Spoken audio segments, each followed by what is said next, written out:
నిన్న ఒక బ్లాస్టింగ్ వ్యవహారం ఇది. క్రషర్ మాఫియా కుట్ర, వారం రోజులుగా క్రషర్ మిషన్లు బంద్, రేవంత్ సర్కార్ను బదనాం చేసే యత్నం, నిర్మాణ రంగాన్ని అస్థిరపరిచేలా ప్లాన్, ఎంపీ ఎలక్షన్ల ముందు బ్లేమ్ చేసేందుకు స్కెచ్, మాఫియా వెనుక బీఆర్ఎస్ నేత కమలాకర్ రెడ్డి, హ్యాపీరావు అండతో కుట్రకు పన్నాగం, బీఆర్ఎస్ ఏలుబడిలో విచ్చలవిడి దోపిడీ, 1000 కోట్ల పన్ను ఎగవేత, సర్కారు ఖజానాకు భారీ గండి. ఇగో కమలాకర్ రెడ్డి మొత్తం క్రషర్ మిషన్ అసోసియేషన్కి ఈయన అధ్యక్షుడు. ఈ క్రషర్ మిషన్ ఏవైతే దీనికి అధ్యక్షుడు. ఈ కమలాకర్ రెడ్డి ఇగో హ్యాపీరావు ఈ గ్యాంగ్తో కలిసి జరిగిన విషయం ఏంటంటే, ఇక్కడ మొన్న పటాన్చెరు ఎమ్మెల్యే తమ్ముడు గూడమైపాల్ రెడ్డి తమ్ముడు మధుసూదన్ రెడ్డి ఉన్నాడు కదా, పటాన్చెరు ఎమ్మెల్యే తమ్ముడిని టాస్క్ ఫోర్స్ పోలీసు వాళ్ళు తీసుకుపోయారు కదా. పటాన్చెరు ఎమ్మెల్యే తమ్ముడు మధును ఎస్ఓటి పోలీసు వాళ్ళు అరెస్ట్ చేసి తీసుకుపోయారు. ఏది క్రషర్ మిషన్ లో నిబంధనలు ఉల్లంఘించి అక్రమంగా కొల్లగొట్టిందనేది ఆరోపణ మీద తీసుకొని పోయారు. పోయిన తర్వాత నెక్స్ట్ టార్గెట్ ఏం చేసిరంటే, ఈ అన్ని క్రషర్ మిషన్ల వ్యవహారాన్ని తేల్చాలని చెప్పి చాలా మంది ప్రభుత్వం మీద ఒత్తిడి తెచ్చారు. ఒత్తిడి తేయంగానే ఏం చేసిండు, ఈ కమలాకర్ రెడ్డి అనేటువంటి వ్యక్తి ఏం చేసినంటే, టిఆర్ఎస్ పార్టీలోనే ఉన్నాడు, ఏం చేసినంటే, అమ్మా ఇది మనందరి భాగోతం బయటపడుతుంది, మన క్రషర్ మిషన్ల దందా మొత్తం బయటికి వస్తుంది, వస్తే 1000 కోట్ల రూపాయలు ప్రభుత్వానికి రాయల్టీ ట్యాక్స్ కట్టాల్సి వస్తుంది, దీన్ని ఎగవేయాలంటే ఏం చేయాలంటే, next Kamalakar Reddy crusher machine ఏదైతే ఉందో, ఇది ఏ ఊరు, బొమ్మరాజ్పేట దగ్గర ఈ కమలాకర్ రెడ్డికి 2.023 హెక్టార్లు అది కేశాపురం రిజర్వాయర్లో పోతుందన్న ఉద్దేశంతో టీపీ టెంపరరీ రిజర్వ్ పర్మిషన్ ఇచ్చిరు. ఈయనకి ఇచ్చిందే 2.023 హెక్టార్లు అయితే ఈయన కొల్లగొట్టింది 25 ఎకరాల క్వారీని కొల్లగొట్టిండు. ఈ నెక్స్ట్ నా మీదనే పడతారన్న ఉద్దేశంతో క్వారీలకు తాళం వేపించి రాష్ట్ర వ్యాప్తంగా క్వారీలు బంద్, మా డిమాండ్ల సాధన అని చెప్పి కొత్తగా తెరలేపారు. తద్వారా వీళ్ళు చేయాలనుకుంది ఏంటంటే, రాష్ట్ర వ్యాప్తంగా క్వారీలు బంద్ అయితే నిర్మాణ రంగం పైన ఎఫెక్ట్ పడుతుంది, నిర్మాణ రంగానికి ఈ డస్ట్ తర్వాత ఈ కంకర ఇవన్నీ దొరికాయి కాబట్టి నిర్మాణ రంగం కుంటుపడ్డది. తద్వారా ఇదంతా కాంగ్రెస్ పార్టీ వచ్చిన తర్వాత జరిగిందని చెప్పి బదనాం లేపడానికి ఎలక్షన్ ముంగట ప్రభుత్వం పైన, రేవంత్ సర్కార్ పైన ఈ క్రషర్ మాఫియా ఆడుతున్నటువంటి డ్రామా. నిన్న మొన్న ఇగో ఇదే కమలాకర్ రెడ్డి ఇదే గ్యాంగ్ పోయి మంత్రులను కలుస్తా ఉన్నారు. మంత్రులను కలిసి డ్రామా చేస్తా ఉన్నారు. పొన్నం ప్రభాకర్ గారిని మొన్న కలిసి మీకు చూపిస్తా చూడండి. వీళ్ళను మొన్నటిదాకా తెలంగాణ రాష్ట్ర ప్రజల్ని ఖజానా సంపదను మొత్తం కొల్లగొట్టిరు. బొమ్మరాజ్పేట సర్వే నెంబర్ 322, ఇగో సర్వే నెంబర్ 322లో వీళ్ళు కొల్లగొట్టినారు. అయితే బొమ్మరాజ్పేట అంటే శామీర్పేట మండలమే. ఇది వరకు అది ఆరోపణలు వచ్చినాయి చూడు, 1000 ఎకరాల చిల్లర. ఇప్పుడు అది మాజీ మంత్రి మల్లారెడ్డి విషయంలో అదే ఊరు ఇదే కమలాకర్ రెడ్డి రేవంత్ రెడ్డి గారు ప్రాతినిధ్యం వహిస్తున్నటువంటి కొడంగల్ నియోజకవర్గంలో కూడా పలు అక్రమాలకు పాల్పడితే ముఖ్యమంత్రి గారి సోదరుడు ఆ అక్రమాల పైన ఉక్కుపాదం మోపితే అక్కడ 25 కోట్ల రూపాయలు అక్కడ పెనాల్టీ కట్టి ఇటొచ్చి ఇప్పుడు తెలంగాణలో ఉన్నటువంటి కాంగ్రెస్ ప్రభుత్వాన్ని అస్థిరపరచాలి, నిర్మాణ రంగం అంతా కొలాప్స్ అయిపోయిందని బీఆర్ఎస్ చేత ప్రచారం చేయించాలని కమలాకర్ రెడ్డి ఆడుతున్నటువంటి డ్రామా.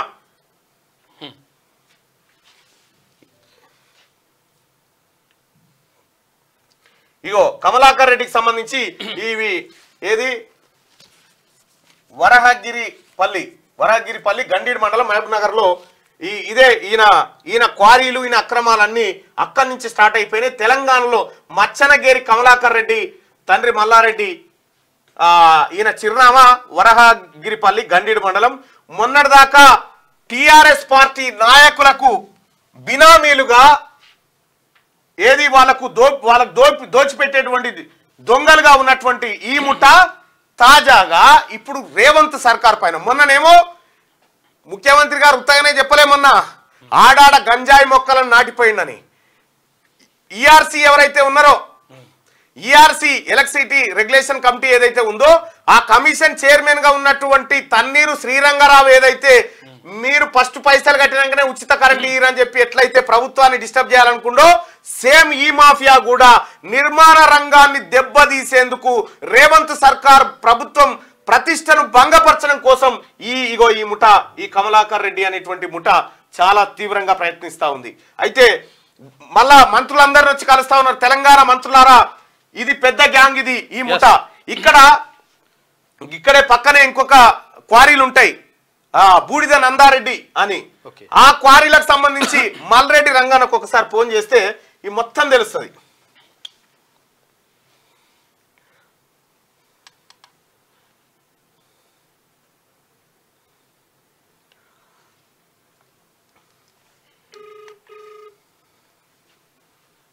ఇంత కుట్రనా అంటే నిర్మాణ రంగానికి ఏమి దొరకొద్దు, తద్వారా ప్రభుత్వం మీద ప్రజలు తిరుగుబాడాలే. ఇగో ఇది వీళ్ళ కథ.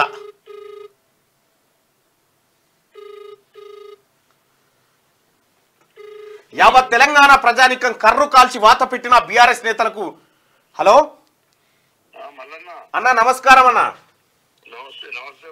క్రషర్ మాఫియా కుట్ర, మనం నిన్న మొన్న మాట్లాడుకున్నటువంటి అంశం, ఏ రకంగా కుట్రలు చేస్తా ఉన్నారు ఏందనేది. ఇవాళ శనార్థి తెలంగాణలో ప్రధాన వార్త క్రషర్ మాఫియా కుట్ర గురించి మీరేం చెప్పదలుచుకున్నారన్న? ప్రజలు ఇప్పుడు అందరినీ ఒకే లెక్కలు కట్టడానికి లేదు. అదే కొంతమంది అన్న, కొంతమంది ఇందులో దౌర్జన్యాలు చేసి టిఆర్ఎస్ పార్టీలో ఉన్నటువంటి అధికార పార్టీని అడ్డం పెట్టుకొని వందల కోట్ల రూపాయల మైనింగ్ ను ఎగగొట్టి గ్రామాలు ఆ గ్రామాలలో వాళ్ళు బతకలేని పరిస్థితి. ఉదాహరణకు నా కాన్స్టిట్యూన్సీ లో బండరావిరాల అనే ఒక క్రషర్ ఏరియా ఉంది. ఇందులో ఒక 4-5 తప్ప మిగతాన్ని చిన్న చిన్న క్రషర్లు. మిగతా వీళ్ళు ఒక 4-5 మొత్తం పూర్తిగా ఒక మాఫియా లాగా తయారైపోయి అసలు ఒక్కరిని కూడా అక్కడ పేదోన్ని కూడా బతకనీయకుండా వీళ్ళు వాళ్ళ ఆగడాలు ఇష్టం ఉన్న ధరలకు బయట మార్కెట్ లో అమ్మకపోతే వాడిని చిన్నోన్ని బెదిరియడం. వీళ్ళు పెద్దోడు ఏది చెప్తే అదే ధరకు వినియోగదారునికి వెయ్యాలి. మొత్తం మైనింగ్ ఎగ్గొట్టేయాలి. అక్కడ ఉండే రోడ్లు మొత్తం ఓవర్లోడ్లు కొట్టి ఆ ఓవర్లోడ్లతో ఆ గ్రామాలలో ఉండే రోడ్లు, అదే విధంగా గతంలో పోలీసులను అడ్డం పెట్టుకుని బ్లాస్టింగ్ చేసేటువంటి పర్మిషన్ కూడా ఆ బ్లాస్టింగ్ చేయాల్సింది 2-3 ఇంచులు ఉంటది. బోర్వెల్స్ తెచ్చి బోర్వెల్స్ ద్వారా రిగ్గులు, పెద్ద పెద్ద రిగ్గులు తెచ్చి ఆ ఊర్లు కదిలిపోతాయి బ్లాస్టింగ్ చేసినప్పుడు. ఎవరు ఈ పెద్ద క్రషర్లు చేస్తున్నారు.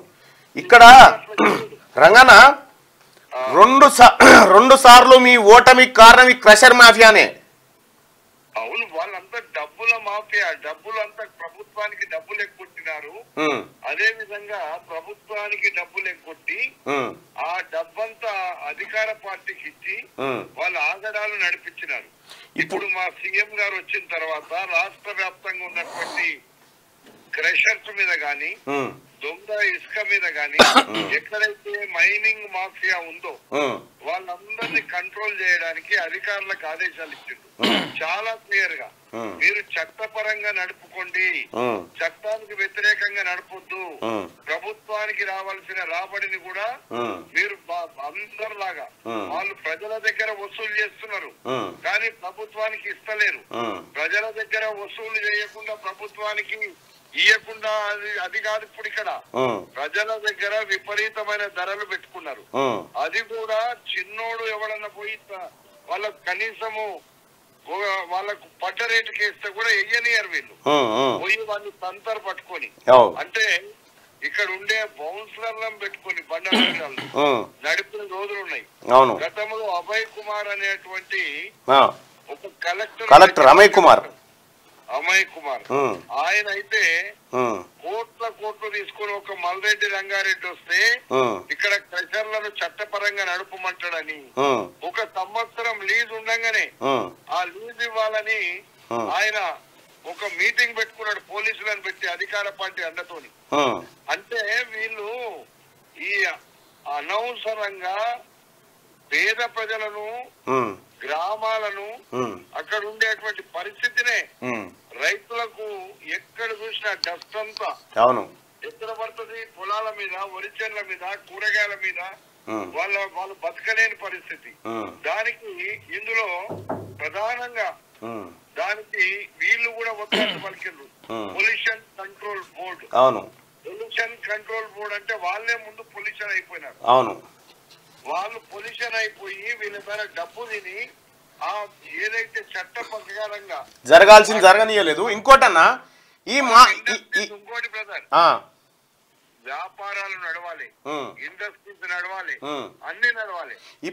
ఇప్పుడు ఏం చేసిరంటే ఇప్పుడు క్రషర్ మిషన్ లో ఈ కమలాకర్ రెడ్డి, నందారెడ్డి వీళ్ళంతా కలిసి ఏం చేసిరంటే రాష్ట్ర వ్యాప్తంగా ఉన్న క్రషర్లన్నీ బంద్ పెట్టాలి, బంద్ పెట్టి ప్రొడక్షన్ ఆపితే నిర్మాణ రంగం కుంటుపడుతుంది, ప్రభుత్వంకి చెడ్డ పేరు వస్తుందని ఇప్పుడు ఇలా ప్లాను చేస్తారు. ఆ పని కూడా చేస్తారు వాళ్ళు.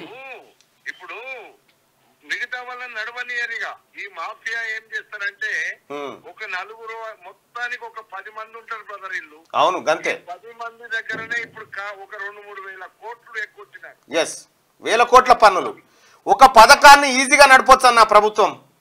అందుకే నేను ఏమంటున్నానంటే ఇండస్ట్రీస్ నడవద్దు అని అంటలేం మేము. మీరు చట్ట ప్రకారంగా నడుపుకోండి. పొల్యూషన్ బోర్డు అధికారుల మీద కూడా చర్య తీసుకోమని చెప్తున్నా. రైట్ అన్నా.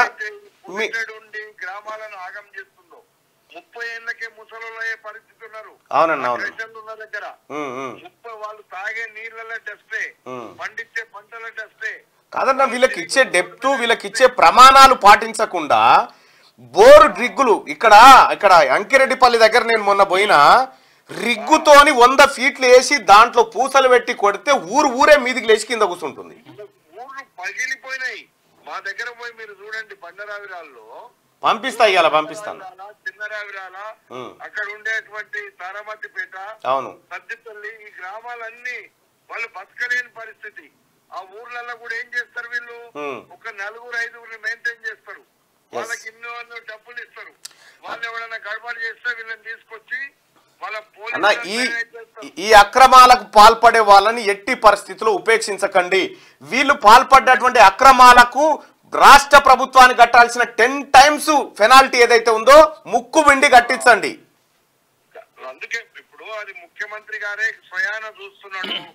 ముఖ్యమంత్రి గారు చాలా క్లియర్ డైరెక్షన్ ఇచ్చిండు. మీరు ఎక్కడ కూడా ఇల్లీగల్ యాక్టివిటీస్ చేయొద్దు, నీతి నిజాయితీగా మీరు ఇండస్ట్రీస్ నడపండి. అక్కడ ఈ క్రషర్ ఇండస్ట్రీ అనేది కావాలని మీరు అన్నట్టుగా ఇప్పుడు కొంతమంది మాఫియా, ఇప్పుడు కాంగ్రెస్ ప్రభుత్వం వచ్చినాక వీళ్ళని నడవనిస్తలేరు అనే మాట చెప్పడానికి ప్రయత్నం చేస్తుండ్రు. కాంగ్రెస్ ప్రభుత్వం పేదోళ్ళకి తక్కువ ఇవ్వమంటున్నాం, మీరు చట్టపరంగా నడుపుకోమంటున్నాం. రైట్ రంగన్న, థ్యాంక్ యూ అన్న, ధన్యవాదాలు. ఇది మాఫియా. ముఖ్యమంత్రి గారు ఇదే మాఫియా మళ్ళీ మీ దగ్గరికి రూపం మార్చుకొని వస్తా అని ప్రయత్నం చేస్తా ఉన్నది. దయచేసి ఈ మాఫియాని ఎంకరేజ్ చేయకండి. మీ దగ్గర ఇక యావత్ తెలంగాణ ప్రజారికం కర్రు కాల్చి వాత పెట్టిన బీఆర్ఎస్ నేతలకు ఇంకా సిగ్గు వస్తలే. కాంగ్రెస్ పార్టీ నేతృత్వంలో ఏర్పడిన ప్రజాప్రభుత్వంపై ఇంకా కుట్రలు చేస్తూనే ఉన్నారు. స్టేట్ లో ఏ చిన్న ఇన్సిడెంట్ జరిగినా దాన్ని ప్రభుత్వానికి ముడిపెట్టి బదనాం చేసే కుట్రలకు తెరలేపుతున్నారు. తాజాగా ఇదే తరహాలో క్రషర్ మాఫియా కాంగ్రెస్ సర్కారును బదనాం చేసేందుకు కుట్ర పన్నారు. బీఆర్ఎస్ నేతల కన్సర్నల్లో వారం రోజులుగా క్రషర్ మిల్లులను బంద్ పెట్టారు. ఫలితంగా రేవంత్ రెడ్డి సర్కారును పార్లమెంట్ ఎన్నికల ముందు బదనాం చేసేందుకు బీఆర్ఎస్ నేతలు పక్కా స్కెచ్ వేశారు. క్రషర్ మిల్లులను నిరవధికంగా బంద్ పెట్టడం వల్ల నిర్మాణ రంగంపై ఎఫెక్ట్ పడుతుంది. దీంతో రేవంత్ సర్కార్ హయాంలో నిర్మాణ రంగం అస్థిరపడిపోయిందంటూ ఫేక్ ప్రచారానికి తెరలేపే ప్రయత్నం చేస్తుండడం గమనార్హం. అయితే ఈ క్రషర్ మాఫియా వెనుక బీఆర్ఎస్ నేత కమలాకర్ రెడ్డి ఉండి క్రషర్ మిషన్లతో ప్రభుత్వాన్ని బదనాం చేసేందుకు అపసోపాలు పడుతున్నారు. అయితే ఈ కుట్ర వెనుక బీఆర్ఎస్ నేత కమలాకర్ రెడ్డి రెడ్డికి హ్యాపీరావు అండదండలు పుష్కలంగా ఉండడం గమనార్హం. నిజానికి క్రషర్ మిల్లర్లు గత 10 ఏళ్లుగా బీఆర్ఎస్ ప్రభుత్వ హయాంలో సర్కార్ ఖజానాకే చేరాల్సిన 1000 కోట్ల పన్నులు ఎగవేశారు. బీఆర్ఎస్ ఏలుబడిలో 10 ఏళ్ల పాటు విచ్చలవిడి దోపిడీకి తెగబడ్డారు. కానీ కాంగ్రెస్ సర్కార్ హయాంలో క్రషర్ మిల్లర్ల మాఫియా పప్పులు ఉడకకపోవడంతో లేనిపోని రాద్ధాంతం క్రియేట్ చేసి ప్రభుత్వాన్ని బదనాం చేసేందుకు హ్యాపీరావు కన్సర్నలో బీఆర్ఎస్ నేత కమలాకర్ రెడ్డి భారీ స్కెచ్ వేశారు. ఇదిలా ఉంటే క్రషర్ మాఫియా సాగిస్తున్న ఆగడాలపై శనార్థి తెలంగాణ ప్రత్యేక కథనాలను ప్రచురించబోతా ఉంది. ఈయన ఎన్ని కొట్టిండు, ఈయన ఎంత కట్టాలి, వీళ్ళు వేల కోట్ల రూపాయలు ప్రభుత్వానికి కట్టాల్సింది. ఇప్పుడు బుకేలు ఇచ్చి సార్ మా సమస్యల పరిష్కారం అంది, ఒక్కను కూడా వదిలిపెట్టొద్దు సర్కార్.